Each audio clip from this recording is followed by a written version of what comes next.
Narito na ang Veritas Editorial, ang paninindigan ng Veritas 846 sa mga napapanahong usapin sa bansa. Pakinggan si Reverend Father Anton C.T. Pascual, Pangulo ng Veritas 846, ang radyo ng simbahan. Veritas Editorial. Kapanalig, dahil nasa digital age na tayo ngayon, ang mga science-based digital industries ang karaniwang nangunguna sa merkado. Dahil nga sa malaking pagbabagong ito, ang mga uri ng trabaho na kailangan sa job market ngayon ay kinakailangang mas maraming scientists, engineers, programmers, IT specialists at iba pang kaugnay na trabaho.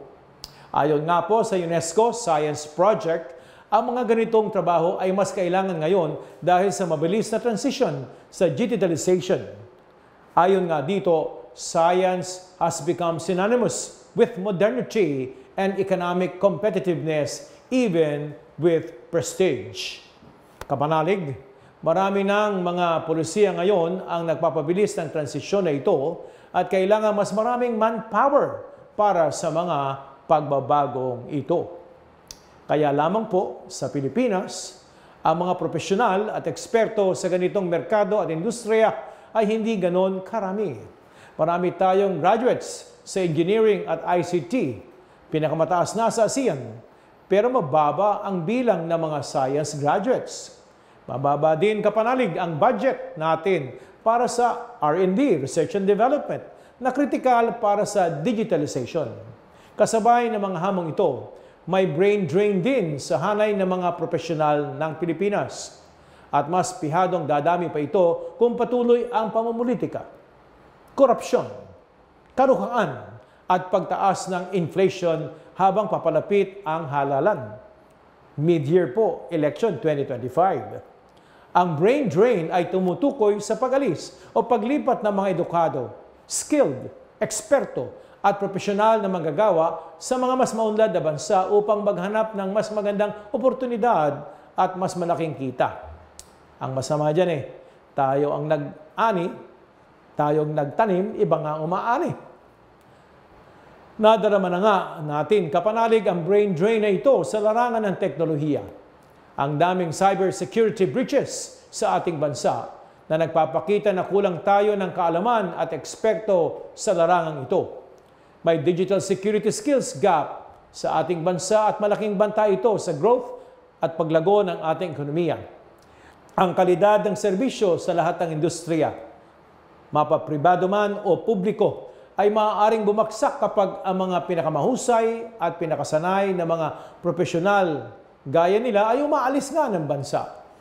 Kung isasama pa natin ang iba pang profesional gaya ng mga doktor, nurses, mga guro, pati batayang serbisyo, ay bababa ang kalidad. Kapag ang mga mahusay na manggagawa ay umaalis, nawawalan ng mahalagang talento na kinakailangan hindi lamang para sa basic services, kundi sa mga inobasyon at pag-unlad ng Pilipinas. Kapanalig, paalaala ng Sacramentum Caritatis ni Pope Benedict XVI. Sabi niya, work is of fundamental importance to the fulfillment of the human being and to the development of society. Thus, it must always be organized, carried out with full respect for human dignity, and must always serve the common good. Kapanalig, kung patuloy ang kawalan ng suporta sa kakayahan at talento ng Pilipinong profesional, mas marami sa kanila ang aalis ng ating bayan. Sabi nga daw 5,000 isang araw ang Pilipinong lumilikas para magtrabaho sa abroad. Ang kahirapan, kapanalig, kawalan ng pagpapahalaga ang nagnanakaw din ng kanilang dignidad. Ang brain drain ay malaking issue na kailangang harapin ng bansa ngayon. Pinapakita nito ang ating kawalan ng pagpapahalaga sa ating mga profesional at manggagawa na nagkakaroon na ng napakalaking epekto sa ating bayan sa ngayon at hinaharap.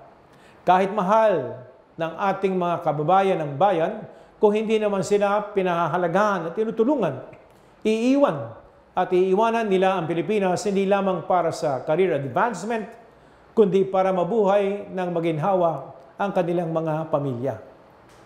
Kaya kasama nga pati pamilya kapag nag-abroad na. Bagamat bilang Kristiyano, universal ang ating pananampalataya, pero mahalaga din na pagpahalagahan natin ang ating bansa. Dito tayo sinilang, dito tayo hinamon, na umunlad ayon sa plano ng Diyos at sa kaganapan ng bawat isa.